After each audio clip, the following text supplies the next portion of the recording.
भाग 34. रात्री 10:30 वाजता जेवण झाल्यानंतर धैर्यशीलने शिवा, संजय काका आणि देवराज यांना स्टडी रूममध्ये यायला सांगितलं. तसे ते तिघेही एकमेकांच्या चेहऱ्याकडे पाहू लागले. काही सिरियस आहे का?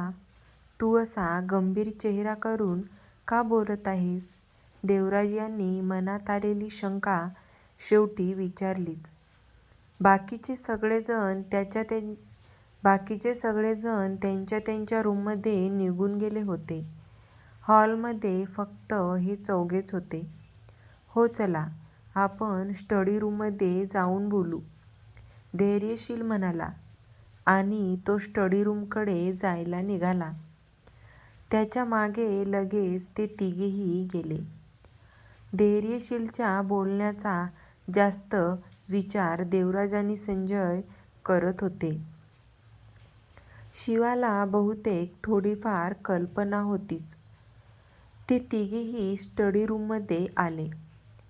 आत येताच संजय म्हणाले, काय झालं धैर्यशील, सगळं ठीक आहे ना? तुला काही समजलं आहे का? काका, बाबा, पहिले तुम्ही बसा.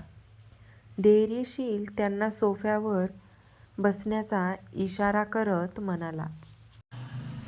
तसे ते दोघेही बसले आणि धैर्यशीलकडे पाहू लागले. धैर्यशीलने एक फाईल त्या दोघांच्या समोर धरली. हे वाचा तुम्ही दोघे आणि नीट लक्षपूर्वक वाचा.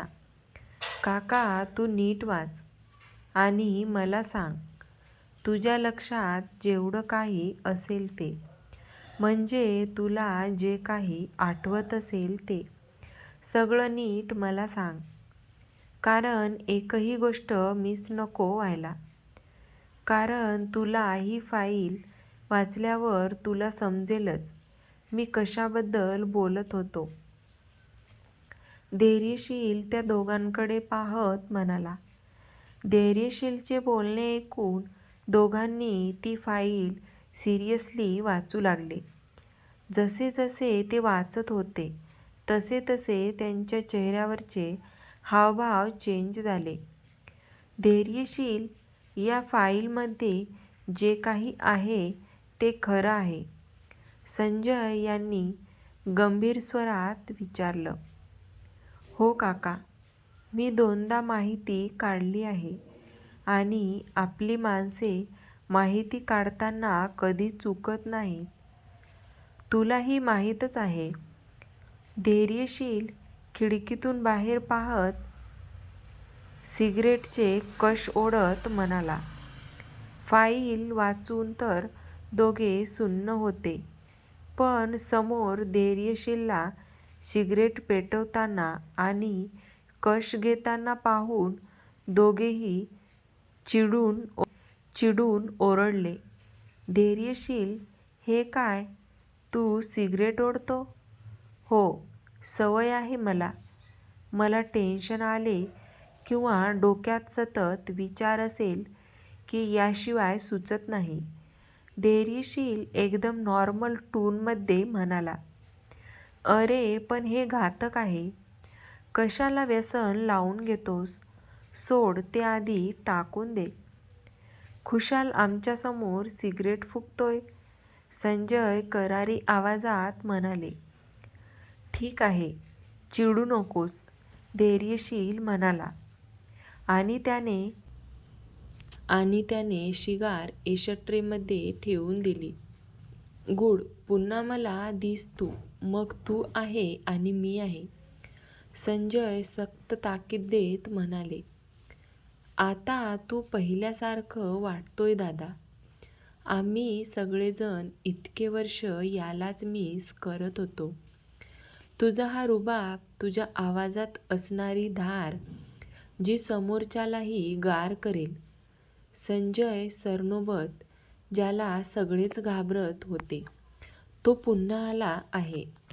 दादा, तू आता पुन्हा त्या कोशात जाऊ नको. श्रद्धाला आम्हाला तुझी गरज आहे. तू खंबीर हो. देवराज संजय यांच्या खांद्यावर हात ठेवून म्हणाला, हो देव, आता नाही. हा संजय पुन्हा पहिल्यासारखा होईल. काही वर्ष मी शांत झालो तर सगळ्यांना असं वाटतंय की संजय सरनोबत आता पहिल्यासारखा नाहीये. तर आता त्या लोकांना जुन्या संजय सरनोबतची झलक पाहायला मिळेल लवकरच. काही अशी संजय गूढ पद्धतीने म्हणाले. काका, तुला असं पाहून किती छान वाटतंय. आता तू वाटतोय धैर्यशीलचा काका.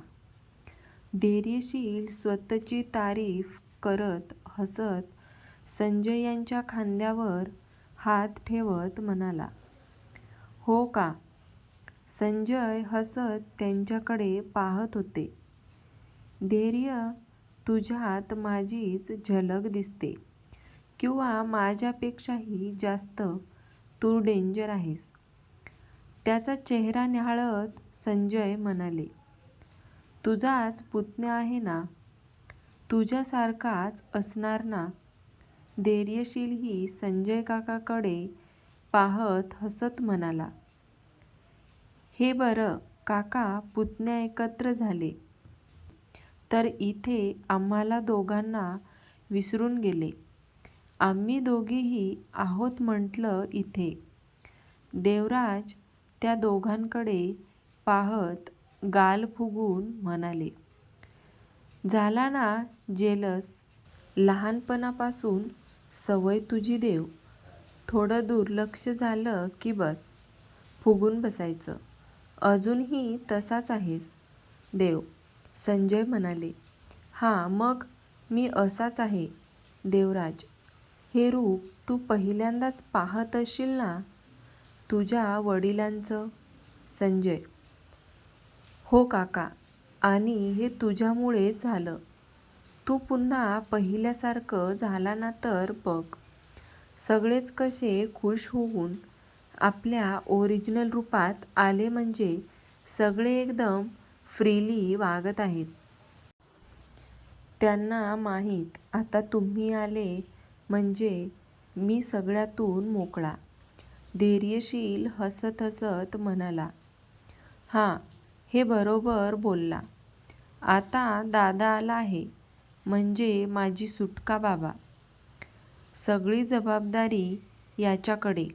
दादा आता नाही म्हणायचं. फॅक्टरीत जा, जरा बाहेर पड आता. सगळ्यांना कळू दे तरी संजय सरनोबत पुन्हा एकदा त्यांच्या मूळ रूपात आलाय. दादा प्लीज, तू आता स्वतःसाठी, आमच्यासाठी आणि महत्त्वाचं म्हणजे श्रद्धासाठी खंबीर राहा. देवराज संजय यांच्याकडे पाहत म्हणाले, हो मी ठीक आहे, नको काळजी करू. चला आता आपण मुख्य पॉईंटकडे वळूया. संजय म्हणाले, हो देवराज काका, तू नीट आठव, सुजित अंकलशी तुझे असे काही महत्त्वाचे बोलणे झाले होते का? की त्यांनी असं कधी काही सांगितलं होतं का? कोल्हापूर सोडण्याच्या आधी, त्या वाड्याची चावी तुझ्याकडे देण्याआधी. नीट विचार कर काका. काही घाई नाहीये, कारण एक छोट्यातली छोटी गोष्ट खूप जास्त महत्त्वाची आहे. हे या फाईलमध्ये जी काही माहिती आहे तू पुन्हा एकदा नीट वाच, धैर्यशीलने म्हटले. तसे त्यांनी ती फाईल पुन्हा एकदा वाचली. एक शब्द त्यांनी वाचला.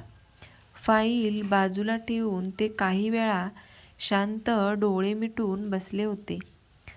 आठवत होते ते सुजितला आणि त्यांचं बोलणं. त्याचं आणि माझं बोलणं झालं होतं एके दिवशी. फक्त आम्ही दोघे एका प्रायव्हेट रूममध्ये बसलो होतो. संजय काहीसे आठवत म्हणाले, भूतकाळ. ते दोघेही एका प्रायव्हेट रूममध्ये बसले होते. सुजित त्यांच्या चेहऱ्यावर टेन्शन साफ दिसून येत होतं. काय झालं सुजित? तू आज एवढ्या टेन्शनमध्ये का दिसत आहेस? काही झालं आहे का? संजय यांनी काळजीने विचारलं. तुला तर माहीत आहे, तुझ्यापासून काहीच लपवलं नाही. मला एक वचन देशील? संजय, उद्या काही मला आणि नेहाला काही झालं तर शिवांगीला सांभाळा. त्या नीच आणि नालायक लोकांपासून तिला दूर ठेव. इस्टेटीसाठी लोक इतक्या खालच्या दर्जाला जातील असं वाटलं नव्हतं. तू खूप नशीबवान आहेस संजय, तुला देवराजसारखा भाऊ लाभला.